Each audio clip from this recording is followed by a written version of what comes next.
Fast forward to today, our marriage will be 8 years by December, bi'iznillah. Hmm, what do I have to say? To start with, thank God I sent that message you. Alhamdulillah. If I had the chance to speak to my younger self on that day that I was contemplating whether to send that message, I would say, go girl, drop the message already. Send that text message, yo. If only we can speak to our future self. Alhamdulillah. What I have learned from this is that truly genuine love starts only after marriage, as in when see finish don't happen and you can no longer hide anything, because the reality that comes with marriage is what would put your love to test. All those before marriage shenanigans, they are plainly attraction or at times infatuation. That is my own belief anyway. In my own case, we grew to know each other in the marriage. At times I wonder if I could ever do marriage with someone else. Have you ever looked at your spouse and genuinely from your heart say, I wonder if I can last in marriage with someone else? Now only you fit successfully husband me. Well, that is how I feel about my husband. Abdulhakim has been a consistent source of support, compassion, and responsibility. Now I understand why my mom used to say that on the journey to marriage, you may meet many good people, but among them, there is someone who is better suited for you. Two individuals can both be good, yet still not compatible. That is why sometimes we find ourselves puzzled when a good sister and a good brother end up divorced, because unfortunately, goodness alone doesn't guarantee compatibility. A brother might prefer sister A, who finds fulfillment in staying at home, building a household, raising her children, and caring for her husband. Now, imagine if this same brother ended up with Sister B, a woman who dreams of building a career, owning businesses, or working in public service while still caring for her home. Both women are good Muslims, righteous in their own ways, but compatibility is key. The brother only needs to decide who is better suited for him. And in this case, that would be what? Sister A.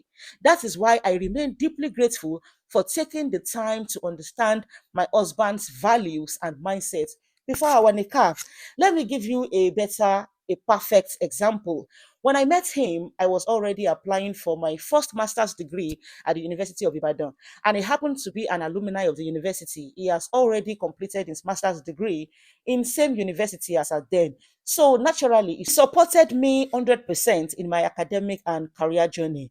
Looking back, if we didn't share the same mindset and values, our marriage could have fallen apart within the first year, because just months after our nikah, we had to live apart. He ran a business in Ogun State while I was living in the postgraduate hostel in Ibadan. He would travel down weekly just to check up on us. I hand that degree with his unwavering support.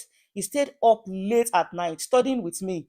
He encouraged me through it all. By Allah's grace, I later earned another master's degree here in the UK, also fully sponsored by him. And now I am pursuing a third qualification in trichology. It constantly ensures that I am able to pursue my dreams. Now, imagine if I had all these big dreams, but my husband didn't share the same vision. That lack of alignment would have easily broken us. Another test came shortly after our nikah.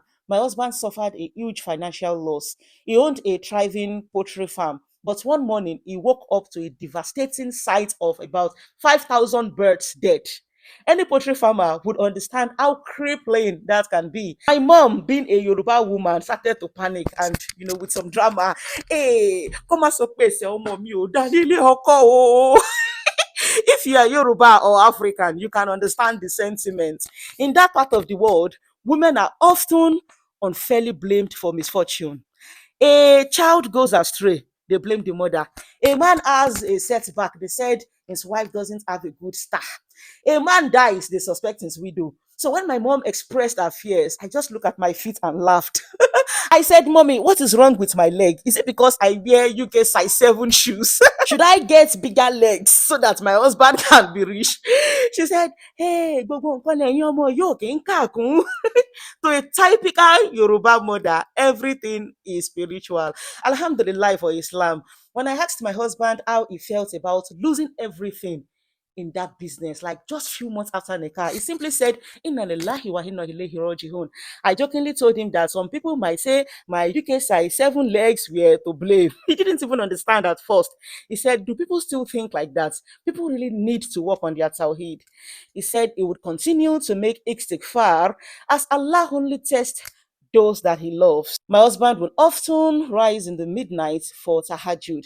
It was later discovered that the birds had contacted an infection and the vet he relied on had administered the wrong antibiotics, which worsened their condition instead of curing it. Thank you, Allah, for exposing the real cause of the loss. By Allah's mercy, his business was slowly restored. I need to quickly say this. Imagine if I had married him solely for wealth or any form of financial benefit, and then just a few months into the marriage, Allah tested him with the loss of that wealth. What would have kept me in the marriage then? Now, this is not to say that wealth isn't important to you, as in money is a very important something in a marriage, because without it, the stress of financial issues can really strain the relationship. But my point is, every other thing is a bonus after a man. What truly pleased me about him was his din and personality. The fact that he is visionary. Despite having a master's degree, he didn't sit around waiting for paid employment when the job wasn't forthcoming. He had the mindset of building his own business, which he started from scratch. And Alhamdulillah, he was doing well for himself. That kind of vision resonated with me. Even if he wasn't a rich man when I met him, I saw the potential he could carry into the future. When the business suddenly went down, it was a man that kept us standing, that kept us firm. He didn't shake or strain our marriage. And one thing I would advise every single lady is that marry a man that is kind. Marry a kind man, someone who is genuinely compassionate. You can tell this even before marriage by observing how he treats his family, his parents, his siblings. Watch how he interacts with children, animals, and people from whom he has nothing to gain. A man like that would never treat you badly on purpose. Mothers and fathers, please start praying for good spouses for your children. May they not mismarry you. Marriage can either make or mar someone in life. One thing I remember clearly from childhood is that my mom never cursed us, no matter how badly we behaved or how angry she was.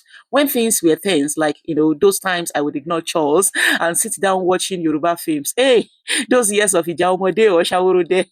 The worst she will say is, a girl child like you, this laziness is not good, yo. Anyway, may God bless you with a good man, one who would have compassion for you. She used to repeat that prayer many times, even in annoyance. Those very prayers are now manifesting in my life.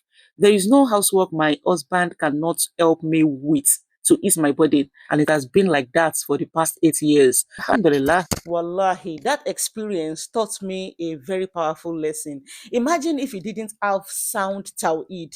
You better start teaching your kids Tawheed. Teach your parents, your spouse, those who you care for. Teach them Tawheed. May Allah ease our affairs. Yes, we do have our own share of disagreements.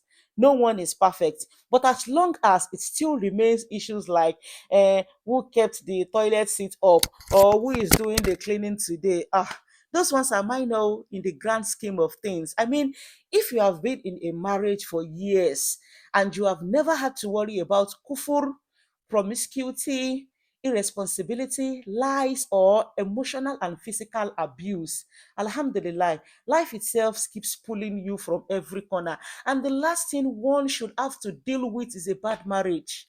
May Allah rectify our loopholes. That being said, everyone's journey to love is different. For me, meeting my husband on the Blue App wasn't just luck. I believe it was divine intervention. So, to the singles watching me, trust Allah's timing, pray your istiara objectively. Don't let love cloud your mind. Love is not enough. Oh. Only time can tell. And if you are doing your istihara as you should and you still find yourself in a messy marriage, it is qadar. Be patient. Allah will definitely come true for you. Your love story may not look like mine, but it will definitely be perfect for you. Assalamu alaikum wa rahmatullahi wa barakatuh.